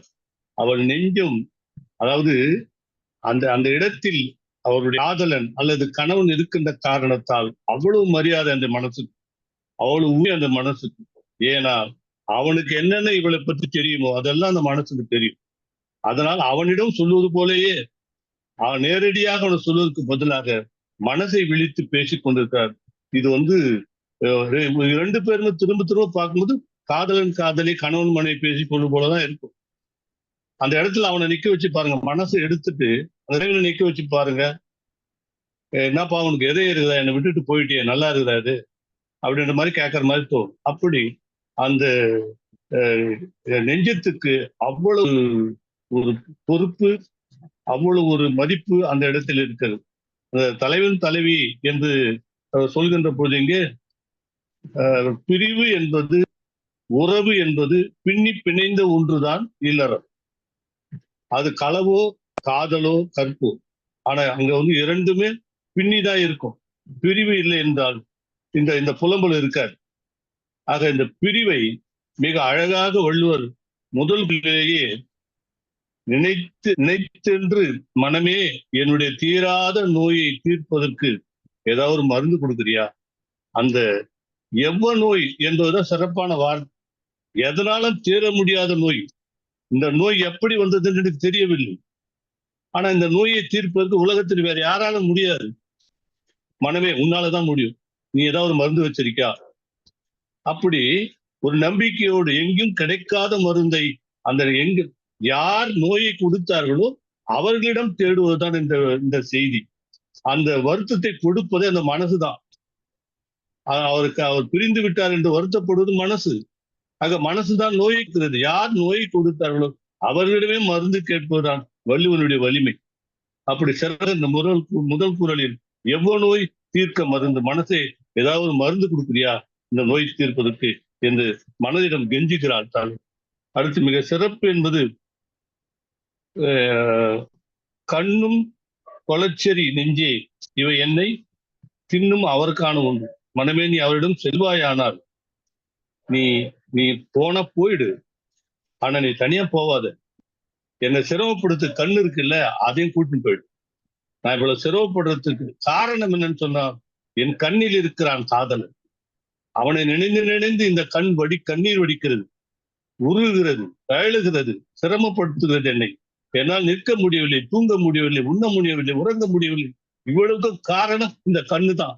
அதனால நீங்க மனசே, நீ அவரை பார்க்க போறேன்னு சொல்றல, போகும்போது நீ மட்டும் தனியா போவாத, இந்த கண்ணையும் கூட்டிட்டு போயிடு, நான் கொஞ்சம் நிம்மதியா இருப்பேன். ஆக இது அந்த காதலுடைய வலியை அவ்வளவு சிறப்பாக சொல்லுகிறார் வள்ளுவர். அதற்கு அடுத்து எனக்கு பிடித்த விஷயம் காமத்தை விடு, இல்ல நாட்டை விடு. ஆஹா, என்ன அற்புதமான ஒரு உளவியல் சிந்தனை பாருங்க. ஒண்ணு வருத்தமான இந்த காமத்தை விட்டு விடு, நான் நிம்மதியா இருப்பேன். இல்ல இந்த ஊராருக்கு நான் படுகின்ற துன்பங்களையும் என் உடல் படுகின்ற வேதனைகளையும் நாணத்தால் தான் காட்டிக் கொண்டிருக்கிறேன். அந்த நாணத்தை என்னால் முடியவில்லை. அதனால் எனக்கு காமத்தை விடு அல்லது என்னுடைய நாணை விட்டு விடு, நான் நிம்மதியாக இருப்பேன். நெஞ்சே யானோ ஒரேன், இன்னத்தையும் என்னால தாங்க முடியல, அதனால எதையாவது ஒண்ணு நீ விட்டுட்டு போ, ரெண்டுத்தையும் எடுத்துட்டு போயிடு அப்படின்னு சொல்றான். இரண்டையும் என்னால் தாங்கிக் கொண்டிருக்க முடியாது என்று தலைவி சொல்கிறார்கள். அடுத்து கடைசியில ரொம்ப சிறப்பா ஒரு இது என்னன்னா, துண்ணா துறந்தாரே நெஞ்சத்து பிரேமா இன்னும் இழந்ததும் கவின். அந்த ரவீந்திரபாரதி சொன்ன மாதிரி இந்த மனசு இருக்கிறதே, இந்த மனசு அவ்வளவு சீக்கிரம் தலைவனை விட்டு விடாது. ஆனா வெறுப்பு விட்டு போறாங்க, பிரிஞ்சிட போறாங்க, அவ்வளவு சிரமப்பட்டு சொல்றாங்களே, அவ்வளவு வேதனைப்பட்டு சொல்றாங்களே, அவன் பேர்ல இவ்வளவு வெறுப்பு இருக்கிறது, சே இனிமே அந்த நெஞ்சங்கள் கூட இருவரும் பிரிஞ்சு விடுவார்கள் என்று கேட்பவர்களுக்கு தோன்றும்.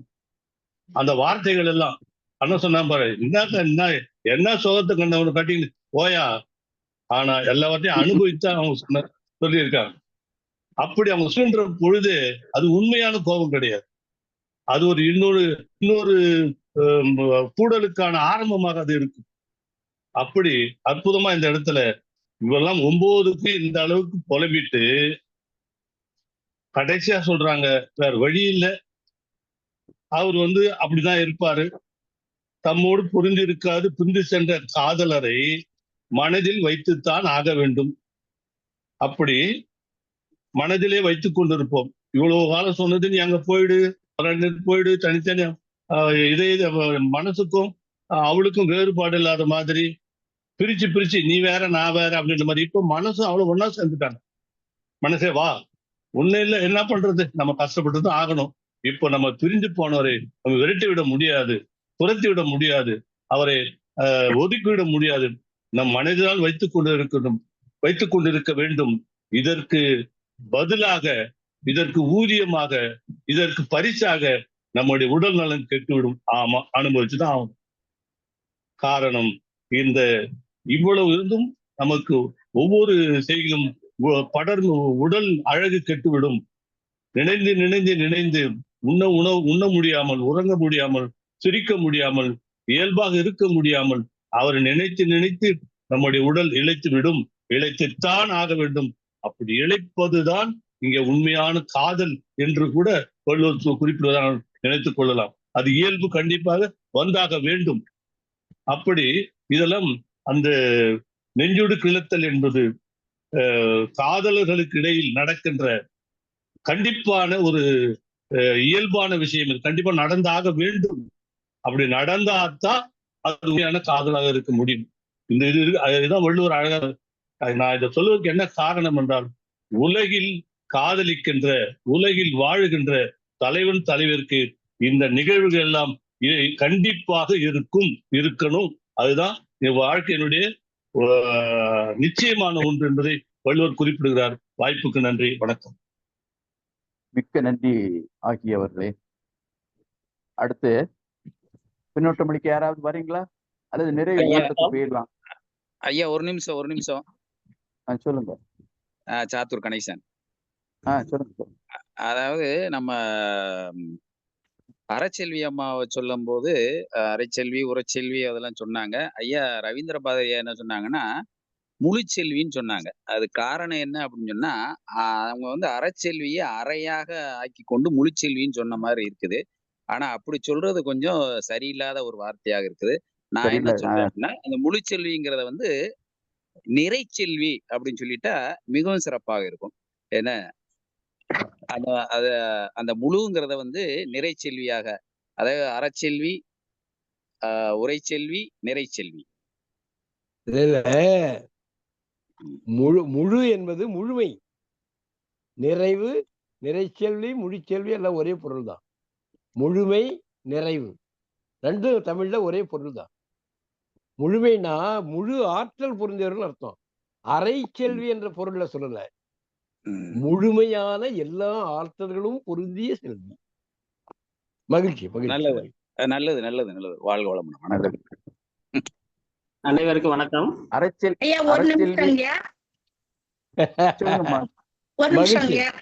மகிழ்ச்சிமா.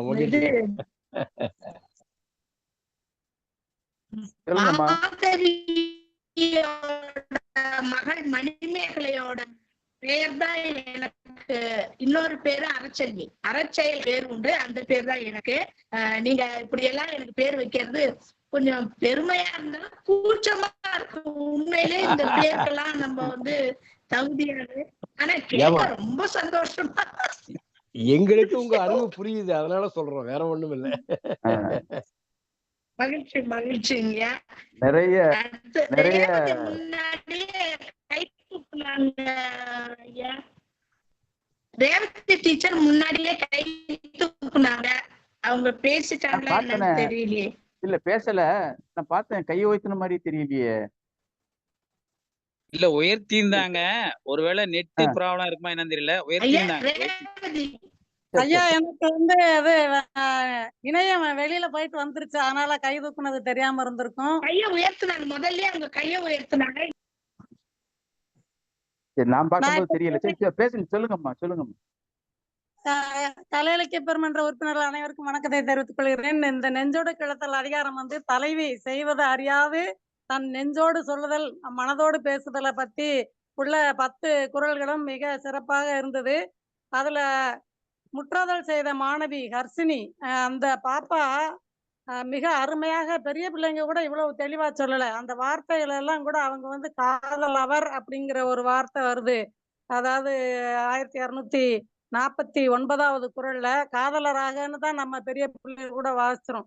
அந்த வாங்குற அந்த எழுத்தை கூட அந்த பிள்ளை பாப்பா சிறப்பாக சொன்னா. இதுக்கு முன்னாடி ஹர்ஷவர்தினி அப்படிங்கிற ஒரு பாப்பா கூடா நட்பு என்ற அதிகாரத்தை 1ஆம் வகுப்பு படிக்கிற பொண்ணு சொல்லிச்சு. இப்ப 2வது ஹர்ஷினி பாப்பா 1ஆம் வகுப்பு படிக்கிற பாப்பா சொல்லியிருக்கா. மிக சிறப்பாக இருந்தது. அந்த குழந்தைகளுக்கு என்னுடைய வாழ்த்துக்களை தெரிவித்துக் கொள்கிறேன். இந்த அதிகாரத்துல இருக்கக்கூடிய எல்லா பொருளையும் பத்தி எல்லாரும் ரொம்ப தெளிவாவே சொல்லிட்டாங்க. இதுல வந்து நான் 7, 8 2 குறளை மாத்திரம் சொல்றேன். காமநோயை விடு அல்லது நாணத்தை விடு, இரண்டையும் சேர்த்து தாங்கும் வலிமை எனக்கு இல்லை அப்படி சொல்றான் அந்த நெஞ்சிட்ட. 8வது குறள்ல என்ன சொல்றா? பெண்களுக்கு சிறப்பான நாணத்தை விட்டு நீ அவரிடம் போக புறப்பட்டு விட்டாயே மனமே, உனக்கு என்ன மடத்தனம் அப்படின்னு கேக்குறா. அப்ப இந்த 2 குறள் மட்டும் பாத்தீங்கன்னா பெண்களுக்கு நாணம் மிக சிறப்பாக இருக்கு அப்படின்னு. கடைசி குறள்ல உன்னைய நினைக்காத அந்த மனுஷனை நீ நினைச்சுக்கிட்டே இருந்தா உன்னுடைய உள்ள புற அழகு கெட்டு போகும், அக அழகு கெட்டு போகும், உறுப்புகள் எல்லாமே கெட்டு போகும். அதனால நீ அவரை வந்து மனசுல இருந்து மறக்கிறதுதான் நல்லது அப்படிங்கிற மாதிரி முத்தாய்ப்பாக முடிக்கிறாரு. நீங்க எல்லாருமே என்னுடைய தோக்கி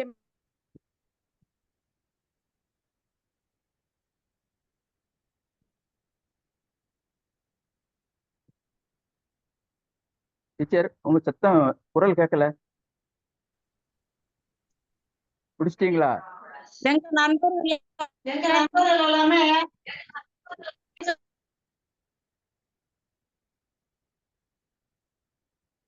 சொல்லுங்க.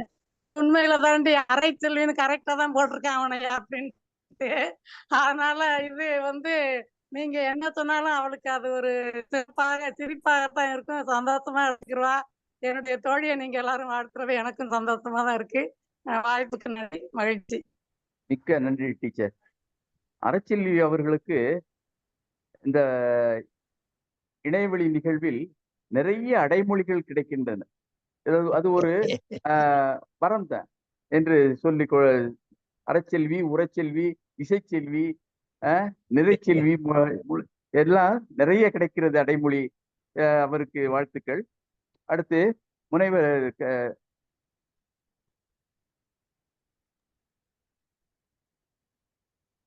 முனைவர் வணக்கம். ஐயா வணக்கம். வணக்கம்.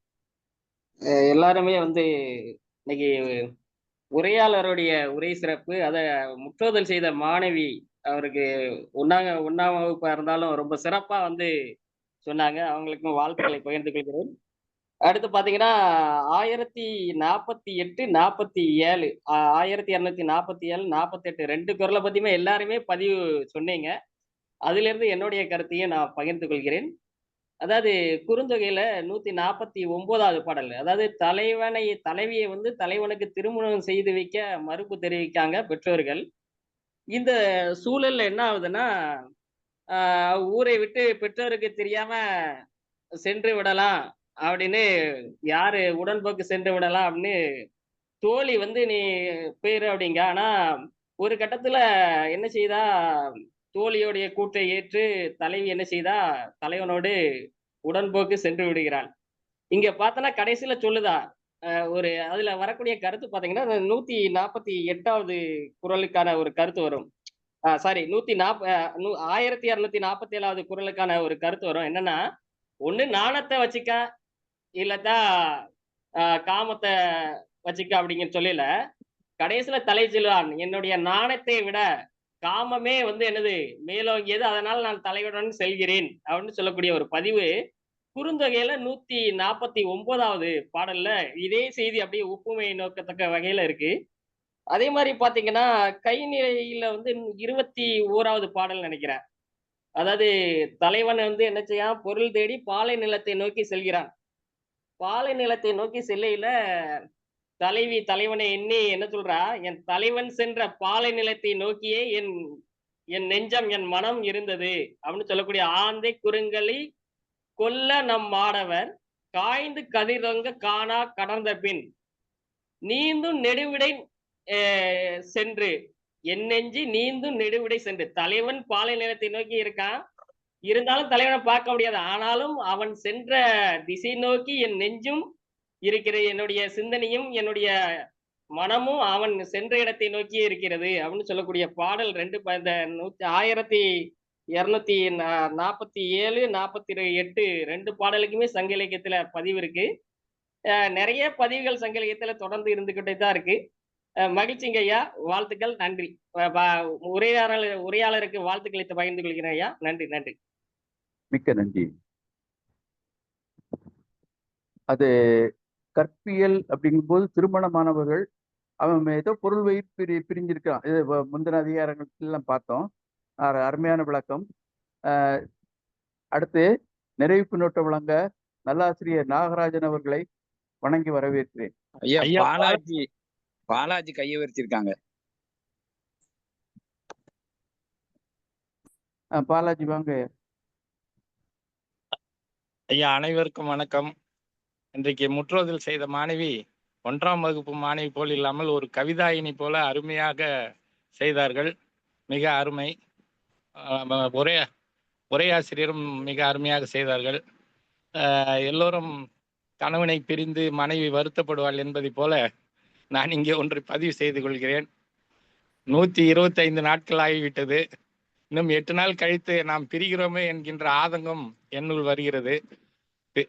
பின்னோட்டம் அளிக்கின்ற பிதாமகன்களாகிய சிவசுப்பிரமணியம் ஐயா, அப்புறம் மேனாள் பொதுச் செயலாளர், அப்புறம் பாடல்களை பாடி மகிழ்விக்கின்ற அரைச்செல்வி அம்மா, சந்தேகங்களை கிளப்புகின்ற சாத்தூரார் மற்றும் செங்கை ஆக்கி மற்றும் TSN தோழர், இவர்களுடைய முத்தாய்ப்பாக மிகவும் சிறப்பாக அருமையாக தமிழிலும் ஆங்கிலத்திலும் பின்னோட்டம் செய்து வருகின்ற நமது நல்லாசிரியர் நாகராஜன் அவர்கள் ஐயா அவர்களை இன்னும் 8 நாட்களில் பிரிய போகின்றோம் என்ற வருத்தம் மிகவும் அதிகமாக உள்ளது. இதை போன்ற ஒரு நிகழ்ச்சி உண்மையிலே ஒரு பாராட்டுதலுக்குரியது. இப்ப மேனாள் பொதுச் செயலாளர் சொன்னாங்க, புது விஷயமா காதலியே மனைவி, மனைவியே காதலி, காதலனே கணவன், கணவனே காதலன் என்று மிக அருமையான விளக்கம். இதை போன்ற விளக்கங்கள் மிகவும் அருமையாக உள்ளது. இந்த தொடர் ரயில் வண்டியில் பயணிக்கின்றது, இன்னும் 8 நாட்களில் பிரிய போகின்றோம் என்ற வருத்தத்தை பதிவு செய்து, மீண்டும் இதை போன்ற ஒரு இணைய வழி தொடரை பொதுச் செயலாளர் அறமையா அவர்கள் செய்ய வேண்டும் என கேட்டுக்கொள்கின்றோம். மருத்துவத்துறையில் இருந்து கொண்டு இவ்வளவு மகத்தான இலக்கிய பணியை செய்து கொண்டிருக்கின்ற ஐயா அவர்களை மிக நாங்கள் நேசிக்கின்றோம். நமக்கு கிடைத்த மிக அருமையான பொக்கிஷம். எனவே வரும் காலத்தில் இதை போன்ற நிகழ்வுகளை செய்ய வேண்டும். மேலும் ஒரு விண்ணப்பத்தை வைக்கின்றேன். இந்த நிகழ்ச்சி முடிவில் ஒரு பொது நிகழ்ச்சியாக ஏதாவது ஒரு மாவட்டத்தில் அனைவரையும் ஒன்றிணைத்து ஒரு கருத்தரங்கமோ அல்லது ஒரு இதோ பாராட்டு அரங்கமோ செய்து அதை செய்தார்கள் என்று சொன்னால் இன்னும் சிறப்பாக இருக்கும் என்று கூறிக்கொண்டு வாய்ப்பளித்த அனைவருக்கும் கலை இலக்கிய பெருமன்றத்தின் சார்பாக நன்றியை தெரிவித்துக் கொள்கிறேன். கருமுருகன் ஐயா அவர்களுடைய நெறியும் மிக அருமை. ஆனா இன்னைக்கு 2-3 நாளா வரல, என்னன்னு தெரியல. மிக்க நன்றி ஐயா பாலாஜி. எல்லாம் பொதுச் செயலாளர் எல்லாரும் கேட்டுக்கிட்டு இருப்பாங்கன்னு தான் நினைக்கிறேன். உங்கள் கோரிக்கை ஆவணம் செய்வார்கள். ஒரே ஒரு திருக்குறளைத்தான் சொல்லிக்கொள்ளணும்னு நினைக்கிறேன். பிரிதல்னு எல்லாம் இந்த தலைவியினுடைய பிரிவு மாதிரி நம்மளும் பிரிதமேன்னு புலம்ப ஆரம்பிச்சிட்டோம். ஒரே குறள் தான், ஓப்பத்தலை கூடி உள்ள பிரிதல் அனைத்தே புலவர் தொழில். அவ்வளவுதான். அடுத்து நிறைவு பின்னோட்டம் வழங்க வருமாறு நல்லாசிரியர் நாகராஜன் ஐயா அவர்களை வணங்கி வரவேற்கிறேன். ஐயா, இன்னைக்கு பாஸ்வேர்டு கேட்டுச்சு, உங்களுக்கு இணையம் கிடைக்கலன்னு இல்ல, இன்னைக்கு என்னமோ புதுசா பாஸ்வேர்டு கேட்டுச்சு. சரி. மாமன்றத்தை மகிழ்வோடு வணங்குகின்றேன் என்று தொடங்க முடியாத மனச்சுமை. எப்படி அதை ஐயா சொல்லும் பொழுது உள்ள பிரிதல் அனைத்தே, அது எதுன்னா புலவர் தொழில் என்று சொல்லுகிறார். அதை உவப்பத்தலை கூடுதல் மட்டும்தான் நிகழுது. ஆனால் உள்ள பிரிதல் சொல்ல முடியாத சுமைதான். வள்ளுவர் ஒன்றிலே தோற்று விட்டார். முதல் பாதியை சொல்லுகிற பொழுது உவப்பத்தலை கூடி ரொம்ப அழகா சொல்றார். அதை சொல்லும் பொழுது நாளைக்கு நிறைய எழுதல்ல பார்க்க இருக்கிறோம். ஒன்று காமம் இருக்க வேண்டும், நான் என ஒன்றோ அறியவும் காமத்தால் பேணியார் பெட்பச்சையின் என்று சொல்ல வருகிறார். அப்போ ஒன்றை பெட்பினாலே செய்து கொள்வது என்பது நிறைய அழிதல் நிலையை உருவாக்குகிறது. அதை சாத்தூரார் சொல்லும் பொழுது நிறைச்செல்வி என்று சொல்லலாமே என்று சொன்னார். அப்போ முழு என்பது நிறை என்பதற்கு சமம்தானா என்னுடைய உள்ளம் கேட்கிறது. எப்படி என்றால் உவப்பத்தலை கூடுதல் என்கிற ஒன்று பிரிவு என்கிற ஒன்றை உன்னித்து இருக்குமேயானால் அதுவும் ஏற்றுக்கொள்ளப்படும். வள்ளுவர் ரெண்டையும் புறந்தள்ளக்கூடாதுன்னு சொல்றார். நிறைச்செல்வியாக இருக்கிற சகோதரி உண்மையிலேயே முழு செல்வியாக வரவேற்புக்குரியவர். ஏனென்றால் அவருடைய கணவர் சாதாரண இல்லையா, அதை மாயோன் என்று பின்னாடி பார்க்க இருக்கிறோம் அதிகாரத்துல. அந்த மாயோன் சிறப்பு செய்கிற பொழுது அந்த காதல் வாழ்க்கை ஒருமித்திருக்கிற ஆதரவுப்பட்ட இன்பம் வெற்றி உடையதாக நிறைவுடையதாக மாறும். ஆகையினால அப்போ அரைச்செல்விதானா சாத்தூரார் சொன்ன மாதிரின்னு பார்த்தா அதையும் ஏற்றுக்கொள்ளலாம். ஏனென்றால் மீதி செல்வன் அவருடைய கணவர் என்று வரவேற்கலாம். நம்மை பொறுத்தளவிலே களவியலுக்கும் இங்கே வாழ்த்து உண்டு, கற்பியலுக்கும் வாழ்த்து உண்டு. அப்படியானால் சிறப்பான இன்றைய உரையில முந்தா நாள் சொன்ன மாதிரிதான், நாம ஒரு காலத்துல வீழ்வாரின் இன்செயல் பெறாது உலகத்து வாழ்வாரின் வன்கணார் இல். அப்போ அதை போல கொடுமையானவர்கள் உலகத்திலே இருக்க முடியாது.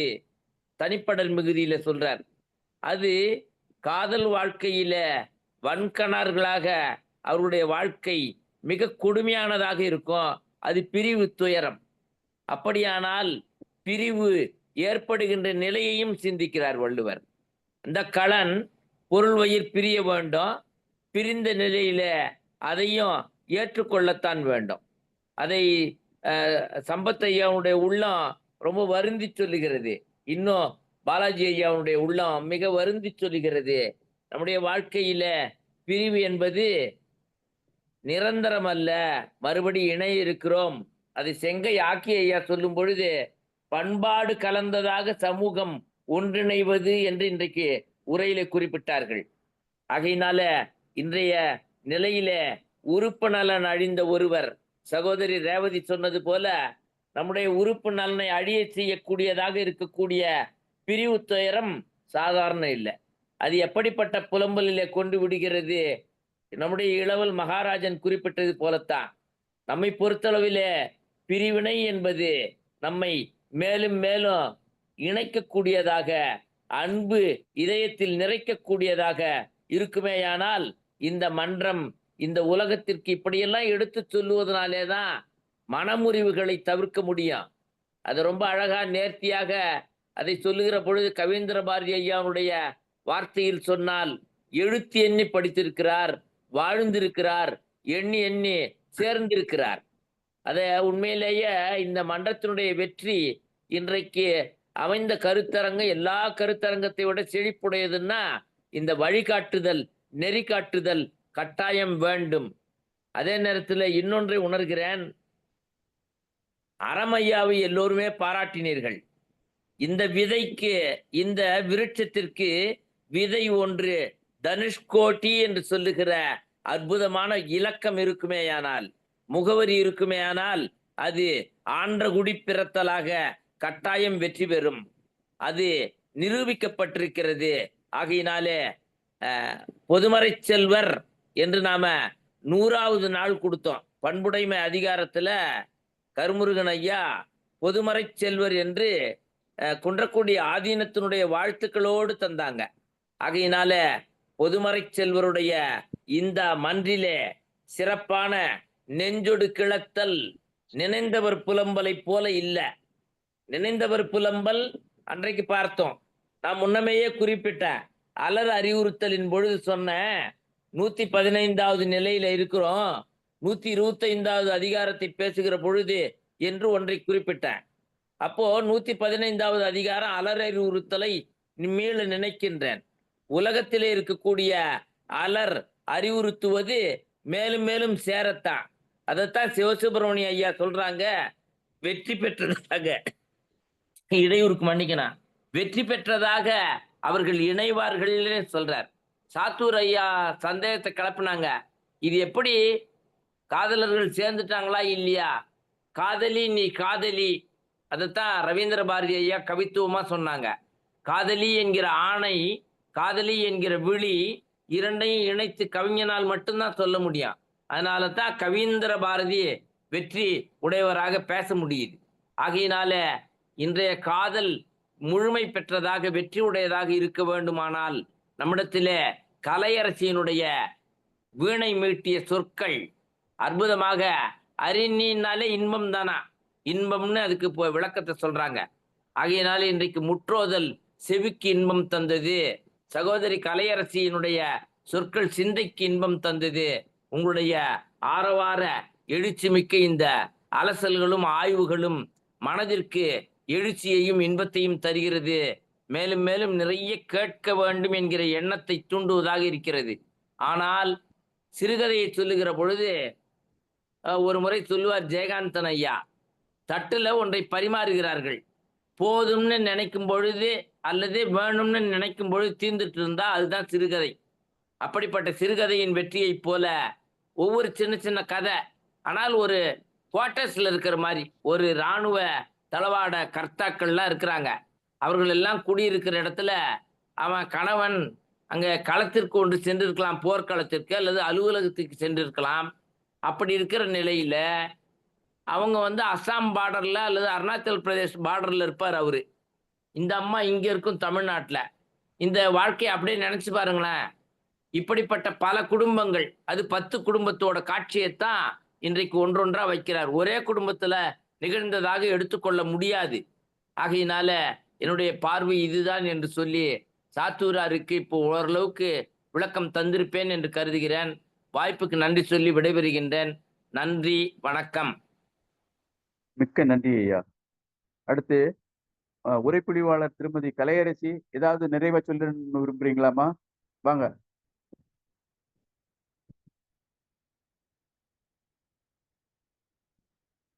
உரைப்பொழிவாளர் திருமதி கலையரசி.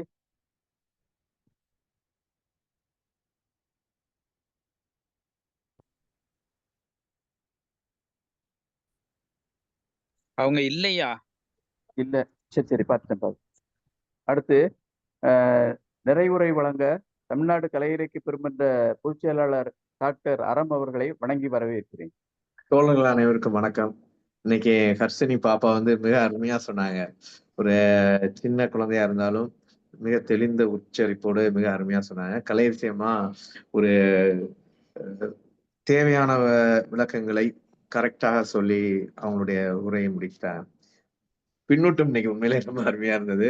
நம்ம ரவீந்திர பாரதி ஐயா வழக்கம் போல தொகுத்து சொன்னது, நம்ம கணேசன் ஐயா அவனுடைய சந்தேகங்கள், ஏன், எதற்கு, எப்படி, இந்த கேள்விகள் தான் நம்ம இன்னும் இன்னும் செழுமைப்படுத்தும். அதனால கேள்வியின் நாயகன் தொடர்ந்து அவருடைய கேள்விகளை வைத்துக் கொண்டே இருக்க வரலாம். அப்ப தெளிவாக புரிந்து கொள்ள வேண்டும். கேள்விகள் எதற்கு என்றால் நாம் தெளிவாக புரிந்து கொள்வதற்காக. நம்ம நாகராஜன் ஐயாவும் ஒரு சிறப்பு. இன்னைக்கு செங்கை ஐயா சொன்னது மிக அருமை.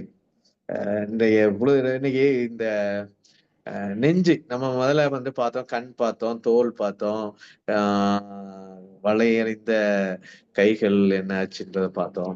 இப்ப நெற்றிக்கும் கண்ணுக்கும் உள்ள போட்டியெல்லாம் பார்த்தோம். இப்ப நெஞ்சுக்கு வந்துட்டாங்க. அந்த காதலர் பிரிந்து இருக்கும்போது ஒரு கவித்துவமான 2 நினைத்தொன்று சொல்லாயோ நெஞ்சே அப்படின்றது. நினைத்து ஒன்று சொல்லாயோ நெஞ்சே அப்படின்னு ஏற்கனவே சொல்லியிருக்காரு. இந்த மருந்து நோயும் அவதான், மருந்தும் அவதான். இவ திருப்பி கேட்கிறா. அப்ப இதுக்கு ஆன்சர் அதேதான் இருக்கும். காதலர் தான் மருந்து. ஆனாலும் ஒரு கவித்துவமான ஒரு கேள்வியை இன்னொரு இடத்துலயும் செற்றார் என கைவிடல் உண்டோ அப்படின்றது. பகைவன் என்று கைவிடலாமா அப்படின்ற மாதிரி அந்த ஒரு உரையாடலோடு நீங்கள் சொல்லி பார்த்தீங்கன்னா இன்னும் ரொம்ப அருமையா இருக்கும் இந்த 2ம். அப்படி ஒவ்வொரு அதுக்கடுத்து இன்னொரு இந்த மாதிரி காதலன் பின்னாலேயே போறது, அவன் விருப்பம்லாம் பொருள் தேர்வதற்காண்டி போயிருக்கான், இருந்தாலும் பிரிந்து சென்று விட்டான் என்ற வருத்தம், நோவது பேதமைன்னு சொல்றது. அதே போலயே இன்னொன்னு பேதைன்னு ஒரு இடத்துல சொல்லுவாங்க. நீங்க இப்படியே தேடிக்கிட்டே இருக்கிறது பிரிந்தவர் பின் செல்வாய், பிரிந்தவர் பின் செல்வது. அப்ப பேதமைன்னா அறியாமை, பேதைன்றது அறிவு குறைஞ்ச. நேத்துடைய குரல்லையும் பேதை வரும் 2-3 இடங்கள்ல. இன்பம் திளைத்திருக்கிறப்ப அறிவுக்கு அங்க வேலை இல்லை, அறிவு கூட கொஞ்சம் குறைஞ்சு கூட இருக்கலாம். காதல்கள் 2 பேர் கூடி இருக்கிறப்ப இன்பம் மெயினா முக்கியமாக பிரவாகம் எடுத்து வரும்போது அறிவு அங்கனக்குள்ள கம்மியாறதுனால அந்த அந்த இடத்தில் செய்யக்கூடிய செயல்கள் பேதை செய்யும் செயலாக கூட இருக்கலாம். அதுக்கப்புறம் இன்னொரு இதுல அந்த நெஞ்சிட்ட சொல்ற இந்த கண்கள் அவரை கண்ட கண்கள் விடாது, நீ அதையும் போறப்ப அதையும் சேர்த்து கூட்டு போயிறேன், இல்லைன்னா என்னை தின்னே விடும் அப்படின்றான். உண்மையிலே ஒரு உணர்வு பூர்வமாக ஒரு நாடக பாணியில் தான் எல்லாமே போய்கிட்டு இருக்கு. நீ காமம் நாணம் அந்த இதுல 2ல ஏதாவது ஒண்ணு, இந்த 2ஐயும் வச்சுட்டு என்னால முடியலங்கும் போது பாரதியினுடைய ஒரு இதுவும் வரும். மோகத்தை கொன்று விடு அல்லால் என் மூச்சை நிறுத்தி விடுன்னு ஒரு சொல்லுவான். தேகத்தை சாய்த்து விடு அல்லால் என் சிந்தை மாய்த்து விடு. இதெல்லாம் பாரதி வள்ளுவற்றிலிருந்து தான் எடுத்திருக்கிறானோ என்றெல்லாம் நமக்கு இந்த சிந்தனையில் வருது. அதுக்கப்புறம் உள்ளத்திலே அவன் இருக்கானே, நீ எங்க போய் தேடிக்கிட்டு போற அப்படின்னு சொல்றது. அதுக்கப்புறம் அவனை நினைச்சு நினைச்சு அழகு குறைஞ்சுக்கிட்டே வருது, ஆனா அந்த சனிப்பை நெஞ்சுக்குள்ள வேற இருக்கிறான். நெஞ்சுக்குள்ள இருந்து அதே நினைப்பாவே இருக்கா. இன்னும் கூட எனக்கு அந்த வருத்தத்தினால மிச்சம் இருக்கிற அழகுமே போயிருமோ அப்படின்றதோட இந்த அதிகாரம் முடியுது. ரொம்ப அருமையா இருக்கும். நீங்க நம்ம காதல் இன்பத்துப்பால் ஒவ்வொன்றையும் பார்க்கும் போதும் இது ஒரு மிகச்சிறந்த உணர்வுகளோடு உணர்ச்சி பொங்க, கவித்துவம் பொங்க வெளிப்படும் குரல்களாகவே அமைகின்றன. அனைவருக்கும் நன்றி, வணக்கம். மிக்க நன்றி பொதுச்செயலாளர் அவர்களே. நாளைய நிகழ்வு நாளைக்கு வெளியிடப்படும் என்று வைத்துக் கொள்வோம். அடுத்து 1-2 வார்த்தைகள்.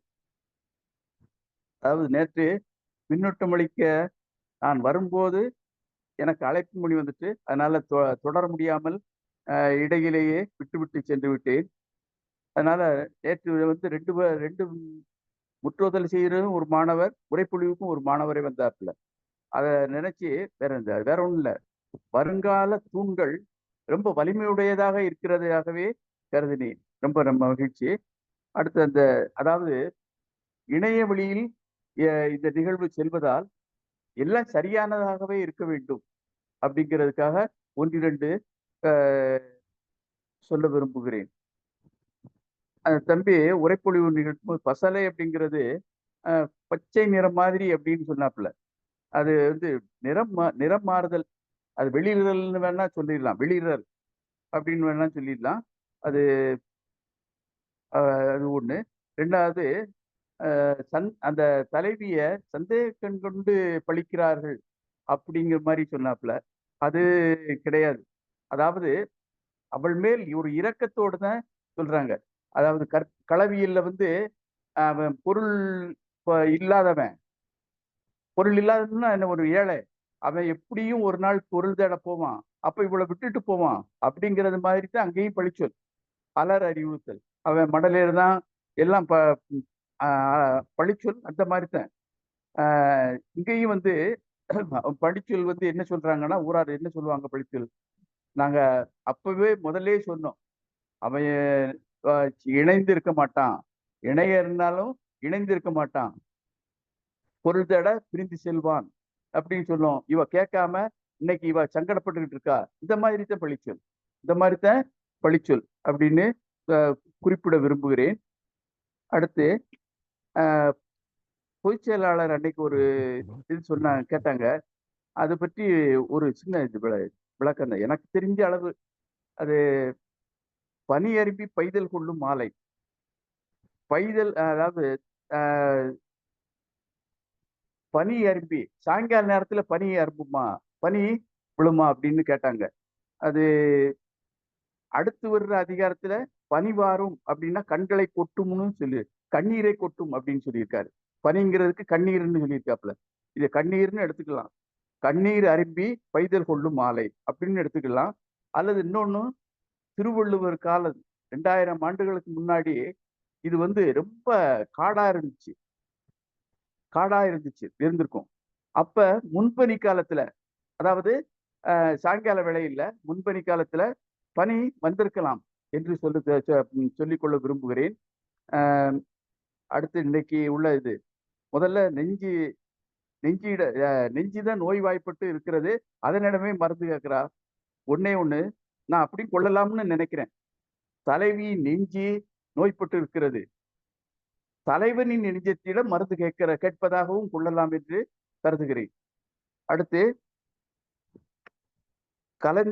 கலந்துரைத்தும் காதலர் அப்படிங்கிற குறள், பிணங்காமல் அவனிடம் பிணங்காமல் மாறுபட்டு இருக்காமல் பொய்க்கோபம் கொள்கிறது மனம் அப்படின்னு சொல்லாப்புல. அதாவது சூரியன் வந்தவுடன் தாமரை வந்து மலர்வதை போல கணவனை பார்த்ததும் மனைவியானவர் ரொம்ப மலர்ந்து விடுகிறாள் அப்படிங்கிறத திருவள்ளுவர் குறிப்பிட்டிருக்கிறாரு. அடுத்து 9வது 10வது குறள்ல வேற ஒண்ணும் இல்லை, கணவர் நெஞ்சத்தில் இருந்தாலும் ஏன் தேடல், என் நெஞ்சத்திலே கணவர் இருக்காரு, ஏன் தேடுத, அழகிழந்து ஏன் பாடுகிறாய், ஏன் தேடுகிறாய், ஏன் பாடுகிறாய் என்று நல்ல திருவள்ளுவர் குறிப்பிடுகிறார் என்று சொல்லி இதை நிகழ்வு மன நிறைவோடு நிறைவு பெற்றிருக்கிறது. நாளைய இணை நிகழ்வில் அடுத்த அதிகாரத்தை நாளை 8 மணிக்கு எல்லோரும் இணைந்து நிறைய பேர் இணைந்து இந்த வெற்றிகர செய்வோமாக கேட்டுக்கொண்டு உங்களுக்கு எல்லோருக்கும் நன்றியும் அன்பும் வணக்கமும். தோழர் பாலாஜி தோழர் வந்து இந்த இது கேட்டாங்க. நம்ம இது முடிஞ்சதுக்கு அப்புறம் ஒரு திருக்குறள் குறித்த ஒரு கருத்தரங்கம் மதுரையிலேயோ எங்கேயோ நடத்தி அதிகாரத்துல உரை பொழிவாளர்கள் முற்றுதல் செய்தவங்க எல்லாத்துக்கும் சான்றிதழ் கொடுக்குற மாதிரி கூட ஒரு நிகழ்ச்சி ஏற்பாடு பண்ணலாம். அது மாதிரி ஒரு திட்டம் இருக்கு. நீங்க செங்கல்பட்டு செய்யறதுனாலும் செய்யுங்க அதை.